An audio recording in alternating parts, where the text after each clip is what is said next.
ஆனா பிறந்தாலே அவன் பாவப்பட்ட ஜென்மம் தான். ஏன் சொல்றேன்னா, கல்யாணம் ஆகாத வரைக்கும் எதுவுமே தெரியாது. அம்மா அப்பாவுக்கு ரொம்ப நல்ல புள்ள. ஆனா கல்யாணம் ஆகி ஒருத்தி வீட்டுக்கு வந்துட்ட பிறகு அம்மா அப்பாவுக்கு ரொம்ப கெட்ட பசங்க நம்ம. ஏன்னா பொண்டாட்டி பேச்சை கேட்கறான், பொண்டாட்டிக்கு அடிமையா இருக்கான் அப்படின்னு பெத்தவங்க சொல்ல ஆரம்பிச்சிருவாங்க.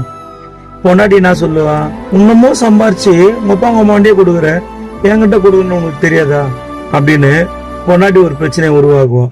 சரி, 4 அடிவில் இந்த பிரச்சனை சரியாயிடும் அப்படின்ட்டு வேலைக்கு போயிட்டு வீட்டு உள்ள வந்தா நம்ம அம்மாவுக்கும் நம்ம பொண்டாட்டிக்கும் சண்டை ஆகும். பட்டுன்னு இன்னும் இதெல்லாம் கிடையாது, பட்டுன்னு பேக்கை தூக்கின்னு அம்மா வீட்டுக்கு போயிடுறது. எனக்குன்னு ஒரு துணை இல்லாத வரைக்கும் எந்த ஒரு கஷ்டமும் எனக்கு வந்ததில்லை. ஆனா என்னை பாதியில நீ விட்டுட்டு போற தெரியுமா, அப்போதான் எனக்கு கஷ்டம்னா என்னன்னே, வாழ்க்கைனா என்னன்னே புரிய வைக்கிறேன். பெண்கள் எல்லாம் நம்ம வாழ்க்கை தான் நரக வாழ்க்கைன்னு நினைக்கிறீங்க. ஆனா உண்மையிலே சொல்றேன், ஆண்கள் வாழ்க்கையை விட நரகம் பெண்கள் வாழ்க்கை ஒன்றும் அவ்வளோ மோசம் கிடையாது.